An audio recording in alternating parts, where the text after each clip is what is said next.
जिस ज्योतिर्लिंग के दर्शन के लिए आप लोग पधारे हो वो राम से 14 पीढ़ी पूर्व मानधाता राजा हुए हैं। शिव पुराण में उल्लेख है जिन्होंने मां से नहीं पिता से जन्म लिया था।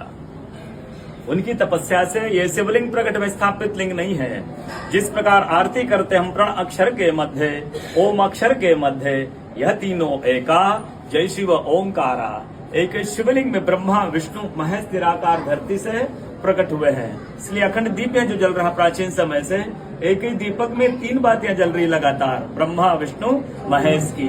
इस पहाड़ी के ऊपर 7 किलोमीटर का परिक्रमा मार्ग है, वो भी ओम आकृति में है।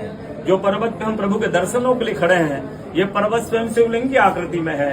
चारों तरफ नर्मदा मैया जलहरी बनकर बह रही है। पूरे 12 ज्योतिर्लिंगों में शयन आरती होती है, लेकिन बाबा का विश्राम ओंकारेश्वर ज्योतिर्लिंग में है तो उनके शयन के लिए झूला पलना चौपड़ पासे बिछाए जा रहे हैं। बाबा यहाँ विश्राम करके 3 बजे रात उठकर महाकालेश्वर जाएंगे, वहाँ स्नान करेंगे। इसलिए वहाँ का भस्म आरती प्रसिद्ध है, यहाँ का शयन आरती प्रसिद्ध है। शिव पुराण में भी कथा आती है, महिला 16 सोमवार व्रत करती है, उसमें भी कथा आती है। क्या कथा आती है? प्रतिदिन भोलेनाथ आते हैं, माँ के साथ विश्राम करके सुबह ब्रह्म मुहूर्त में उठकर चले जाते हैं। एक दिन जब भोले बाबा माँ के साथ पधारते तो माँ पुजारी से पूछती हैं, पुजारी हमें विश्राम के लिए जा रहे हैं, ये चौपड़ पासे में किनकी जीत होगी? पुजारी बोलते कि आज ये भोले बाबा जीतेंगे।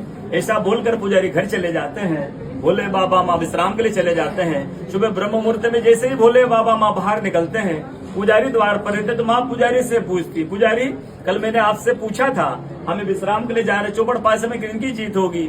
आपने कहा भोले बाबा जीतेंगे। भोले बाबा नहीं, मैं जीती हूँ। माँ ऐसा बोल करके उनको श्राप देके चली जाती है। उनके तुरंत पश्चात अप्सराएं शिवलिंग पे जल चढ़ाने आती तो अप्सराएं पुजारी से पूछती, पुजारी अस्वस्थ क्यों हो गए, आप तो ठीक थे। फिर पुजारी बताते हैं प्रतिदिन भोले बाबा माँ के साथ विश्राम करके चले जाते थे। कल भोले बाबा माँ के साथ पधारे, माँ ने मुझसे पूछ लिया, पुजारी हमें विश्राम के लिए जा रहे चौपड़ पासे में किनकी जीत होगी? मैंने कहा भोले बाबा जीतेंगे। भोले बाबा ने माँ जीत गई, माँ मुझे श्राप देके चली गई। अप्सराएं बोलते चिंता न करो, हम अंदर जाकर शिवलिंग की पूजा करके आते फिर इसका उपाय बताएंगे। अप्सराएं अंदर जाकर शिवलिंग की पूजा कर बाहर आकर बोलती, पुजारी आप 16 सोमवार व्रत कीजिएगा, व्रत करते ही स्वस्थ हो जाएंगे, व्रत करते ही ठीक हो जाएंगे। ये वो कथा का दर्शन प्रतिदिन होता है। बोलो ओंकारेश्वर भगवान।